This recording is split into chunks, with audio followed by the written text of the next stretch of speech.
Assalamualaikum Bu Fitri. Waalaikumsalam warahmatullahi wabarakatuh. Bagaimana kabarnya hari ini Bu Fitri? Alhamdulillah, alhamdulillah. Dian bagaimana Bu Dian? Tabarakallah ya. Bu Fitri, terima kasih atas waktunya. Hari ini saya akan wawancara jenengan sebagai kepala sekolah. Di sini saya sampaikan bahwasanya dalam tugas PPG ini kami ada permasalahan menggali permasalahan yang ada di dalam kelas, terutama saya kan mengajar di TKA usia anak 5 sampai 6 tahun. Di sini kami mengangkat permasalahan bahwasanya saya ini ingin meningkatkan kemampuan berbicara anak pada usia 5 sampai 6 tahun di kelompok A di tempat saya. Dengan hal tersebut, kira-kira apa saja yang menjadi awal dari permasalahan ini Bu Fitri ya. Jadi kan ini kan kita kan kemampuan berbicara anak ini sangat rendah gitu loh. Penyebabnya kira-kira apa kalau menurut jenengan di sini? Terima kasih Mbak Dian. Kita sharing saja ya, karena memang saya juga nantinya akan berbicara tentang pengalaman kami, saya sendiri di lembaga saya ketika menemui problem yang sama, yang mungkin juga bagi sebagian guru juga mendapati dan menemui permasalahan yang sama, gitu ya. Jadi gini, sebenarnya kalau untuk permasalahan berbicara anak itu memang selalu kita temukan di awal-awal masuk sekolah. Betul, ya. Betul sekali ya. Karena setahu saya selama ini itu memang kurangnya komunikasi antara anak dengan orang tua. Oh ya, baik. Apalagi di era yang seperti ini, setelah kita mengalami masa pandemi, itu anak-anak lebih cenderung untuk berkomunikasinya itu dua arah dengan gadget. Gitu ya. Lagi-lagi. Jadi permasalahannya selalu mereka itu belajar terus kemudian berteman itu hanya dengan dunia maya. Jadi bukan mereka nggak bisa bermain bebas, mereka juga jarang ketemu orang tuanya karena mungkin orang tuanya juga bekerja ya. Betul ya. Jadi sehingga banyak juga siswa-siswa saya itu yang tiba-tiba itu nggak pakai bahasa Indonesia Bu Dian, pakai bahasa Inggris gitu loh. Wow. Karena dia itu seringnya lihat YouTube, dan yang lebih mengejutkan lagi mereka itu cenderung kayak menirukan gaya-gaya YouTuber gitu loh. Wow, jadi kalau hilangnya misalkan karakter anak sudah mulai berubah, pergeseran nilai norma itu juga sudah mulai berubah karena pengaruhnya itu tadi. Nah, sedangkan untuk permasalahan kita di kelas ini, ya kalau bahasa saya sih gini, kita itu bagaikan rumah sakit ya Bu Dian. Oh iya. Bagaikan rumah sakit yang menarik sekali. Iya, kita seperti rumah sakit yang ada pasien datang diserahkan ke kita dengan harapan anak bisa terbentuk karakternya jadi baik, punya akhlak yang baik. Terus seperti itu. Sekali. Makanya terus orang tua ya Bu ya. Iya, nggak mau repot nih. Orang tua nggak mau repot kayak gitu Bu Dian. Kadang-kadang juga orang tua itu nggak mau open minded dengan kita, komunikasi kadang-kadang itu juga kita tanya apa, mereka lebih cenderung sering menutup-nutupi gitu. Oh begitu ya. Terus nggak mau terbuka. Gimana solusinya dari situ? Iya, jadi gini, kalau menurut saya dan yang sudah kita jalankan di lembaga kita, untuk di awal sebelum anak masuk itu ada namanya asesmen awal. Asesmen awal, oke ya. Ini gimana jalan ceritanya asesmen awal ini seperti apa Ibu? Kita ada form, semacam form itu, di dalam form itu ada tercatat mulai nama, terus kemudian nama orang tua, terus usianya, itu datanya anak. Iya, data-data tentang anak. Dulu itu lahir itu dalam kondisi misalkan prematur atau lahir normal, terus kemudian ada gejala apa yang istilahnya penyakit bawaan. Seperti itu, atau punya alergi atau makanan apa yang dia tidak bisa makan, seperti itu kita catat di asesmen awal. Setelah asesmen kemudian gimana Bu? Nah, dari asesmen itu didapatkan apa? Nanti kan ada semacam penilaian ya. Iya betul. Penilaian. Nanti kalau ada yang kita lihat kecenderungan yang mencurigakan terkait tumbuh kembang anak yang berpengaruh dengan kesulitan berbicara itu tadi, maka kita rujuk ke puskesmas setempat. Gitu. Ya, ke sana, ya. puskesmas, Karena apa? Lembaga kita sudah bermitra dengan puskesmas dan di puskesmas tersedia poli tumbuh kembang anak. Kalau bisa ditangani di tumbuh kembang anak, maka ada dua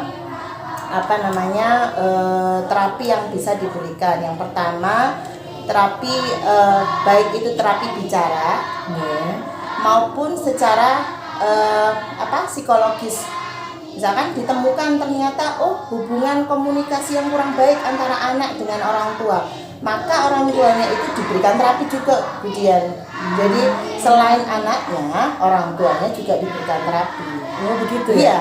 Ini jadi ilmu baru buat iya, saya. jadi betul. nanti itu yang ditangani dua, Budian. Iya. Tapi sebenarnya harusnya nih ya, yang hadir itu ayah, ibu.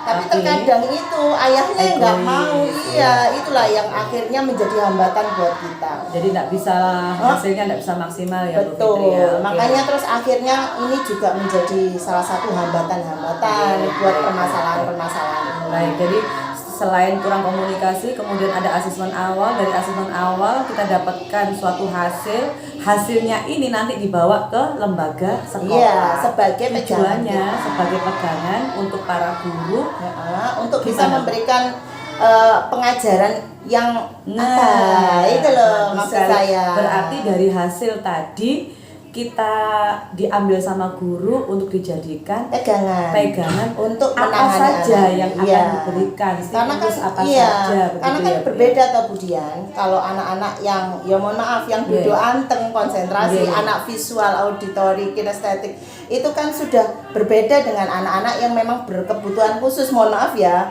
kalau memang ada anak-anak yang dalam tanda kutip itu kesulitan dalam komunikasi seperti speech delay mungkin dari pemeriksaan tadi itu nanti mungkin akan muncul Budian diagnosis dari dokter. Contoh misalkan ADHD atau speech delay atau mungkin autis dan lain sebagainya. Nanti akan muncul. Setelah ini saya potong ya Bu ya, mungkin sudah memang lebar. Sebetulnya itu semuanya itu dampaknya sangat lebar, kaitannya banyak, bahkan melibatkan puskesmas dan lain-lain. Dan yang ini yang utama ya Bu Fitri ya, setelah kita dapatkan tadi hasil untuk bahwasanya anak ini seperti ini ya, kemudian guru ini dapat pegangan untuk memberikan apa gitu ya, untuk memberikan apa yang terbaik untuk anak didiknya. Betul. Jadi di sini tujuannya supaya kita dapat nanti sakitnya apa, diobatin apa. Betul. Begitu ya Bu. Itu dan nanti kita juga akan mendapatkan catatan dari pihak puskesmas. Misalkan anak ini hanya bisa mempelajari sekian kata atau terapinya yang bisa dilakukan di sekolah ini itu nanti ada catatannya. Terus kemudian Bu Fitri setelah ditemukan, terus kira-kira solusinya Bu Fitri ya, kan tadi sudah permasalahannya seperti ini, akhirnya larinya sudah dapat asesmen awal, terus gurunya ngasih treatment di dalam kelas sesuai kebutuhan anak. Kira-kira treatmentnya apa saja? Nah, ketika sudah ditemukan semuanya itu tadi, kita itu kan tinggal melakukan treatment itu tadi. Nah, kira-kira treatmentnya itu apa saja yang cocok untuk anak-anak yang memang memiliki kesulitan dalam berbicara, memang tidak bisa dimasukkan dalam kelas klasikal heterogen ya, yang istilahnya kumpul bareng dengan anak-anak yang memang tidak berkebutuhan khusus. Jadi mereka kalau di tempat kami itu kami siapkan satu guru guru shadow itu untuk anak-anak itu kita pisahkan, masih tetap dalam satu kelas. Cuman dikelompokkan. Dikelompokkan tersendiri dengan satu guru khusus yang memang menangani hal-hal seperti itu. Gitu ya, dikelompokkan secara khusus ya. Karena nggak bisa Budian kalau dicampur jadi satu, dia nanti mohon maaf target-target yang akan dicapai dianya itu nggak akan tercapai, akan kesulitan. Setelah dikelompokkan secara khusus, kemudian treatment apa yang cocok gitu loh Bu? Kalau misalkan anak-anak itu kan kalau kita larinya sekarang ke ranah treatment, jadi kayak kita Ya. ngasih stimulusnya anak. Iya. Nih, gimana yang Jadi bagusnya? nanti itu kan setelah kita ketemu dan juga sudah konsulkan, baru nanti kita cari bentuk-bentuk pembelajaran apa Nggih. yang cocok dengan mereka. Oh gitu. Dan ya. mereka Bu Dian Nggih. tidak mau dengan model-model rule kelas yang klasikal, duduk diam, menulis, perhatikan, sebenarnya nggak mau gitu loh. Betul, Jadi betul. memang Itu memang permasalahan yang sangat rumit. iya, dan biasanya kita memang keterbatasan masalah SDM ya, Iya, betul, sumber daya betul. manusia. Jadi selalu lembaga itu bermasalah dengan SDM yang terbatas. Ya. Nah itu makanya. Tapi solusinya seperti apa kalau menurut Bu Fitri? Ya, kalau dengan di- sumber daya yang terbatas itu kita harus seperti apa? Biasanya kita sediakan alat-alat permainan. Ya. Dan itu nggak beli, biasanya kita buat sendiri, kita Iya. searching banyak, belajar di Google dan sebagainya. Iya. Itu permainan-permainan Montessori Iya. yang melibatkan fisik motorik anak. Tapi di situ ada unsur-unsur pembelajaran. Misalkan kognitif yang kita butuhkan, kita masih bisa belajar kognitif, misalkan mengenal angka, mengenal berhitung dan sebagainya, tapi menggunakan metode Montessori yang di situ itu metodenya itu lebih ke arah bermain. Ke arah bermain. Iya. Jadi Apalagi itu yang paling dibutuhkan dengan cocok. fisik motorik kasar anak Iya. ya. Dan gurunya tidak boleh berkomunikasi istilahnya yang jauh dari wajah anak. Jadi memposisikan wajah anak harus melihat face to face dengan guru. Dan tidak boleh dengan berbicara dengan cepat. Misalkan, Oh, gitu, ya treatmentnya kalau ya. misalkan itu untuk melatih bicaranya dengan jelas. Oke. Dan catatan juga kemudian guru dilarang untuk berbicara yang istilahnya pelat-pelat lah, istilahnya pelat-pelat lah gitu loh. Ngikutin gayanya Iya, anak ayo tersebut. mimik cucu kayak gitu nggak boleh. Kalau memang susu minum susu, betul-betul ini face-nya itu harus betul-betul. Jadi terekam di, Iya. di pikirannya anak sama di audio Iya. visualnya semuanya Iya. terekam ya Bu ya. Dan mereka kalau nggak fokus, biasanya mata kemana-mana, pasti nggak mau menatap gurunya gitu loh. Itu mungkin untuk taraf anak yang memang dia membutuhkan benar-benar khusus. Ya. Kalau kadang kalau di permasalahan yang banyak orang temukan kan memang kesulitan berbicara. Nah itu kuncinya memang guru harus mengucapkan dengan kata-kata yang jelas. Yang jelas. Ya. Oh, gitu. Dan juga tidak boleh cepat, terlalu cepat. Metode apa kira-kira yang cocok untuk anak-anak seperti itu? Maksudnya Metode tanya jawab kah? oh ya, bernyanyi. Bernyanyi. Biasanya lebih anak-anak lebih suka nyanyi dan tepuk gitu. Jadi Iya. dia lebih antusias ya, Bu, ya, Mm-mm. dan hasilnya memang kelihatan. Iya, ya. kelihatan. Oke, berarti metode yang Metode yang cocok. digunakan itu bermain ya, terus kemudian tepuk, terus nyanyi lagu. Tepuk, ya. bernyanyi. Iya. Bagaimana dengan metode tanya jawab, Bu?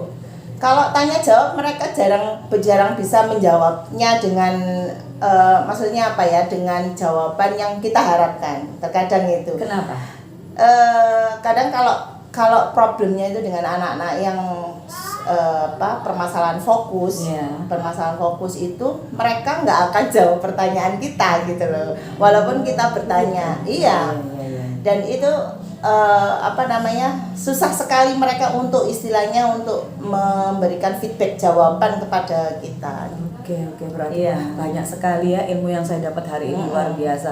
Berarti ininya nanti di sini ini lebih kita fokuskan kepada treatmentnya anak di dalam kelas. Betul. Dan di luar kelas ya. Tapi ini ranahnya saya kan masuknya ke dalam kelas ya Bu Fitri ya. Nanti larinya ke penelitian tindakan kelas. Jadi yang saya butuhkan di sini, alhamdulillah sekali banyak masukan dari jenengan. Jadi treatmentnya yang tadi seperti yang dikelompok-kelompokkan, kemudian dibentuk pembelajaran yang cocok untuk anak Iya. di sini. Jadi kita fokuskan kepada guru ya Bu ya. Iya, Jadi gurunya betul. ini harus Harus benar-benar kreatif. fighter gitu ya. Tarung yang Nah tangguh makanya ya. itu terkadang gini Budian, akhirnya kan ya sumber daya yang memang kadang-kadang ya satu kelas hanya satu guru, Ya. itu akhirnya menjadi problem. Betul sekali ya. Iya. Oke, terima kasih Bu Fitri. Sama-sama. cukup bagus sekali ya. Kita sharing ya di sini kan kita iya, sesama. betul. Sesama, Betul sekali teman-teman teman-teman. aja. Bu Fitri ini memang tokoh masyarakat juga, selain kepala sekolah juga tokoh masyarakat. Jadi memang saya mau wawancara beliau, memang saya kepingin tahu pengalaman di luar lembaga saya. Ya, terima kasih banyak Bu Fitri. Sama-sama, Mohon Mbak maaf Dian. dan terima kasih atas waktunya. Iya. Assalamualaikum warahmatullahi wabarakatuh. Waalaikumsalam warahmatullahi wabarakatuh.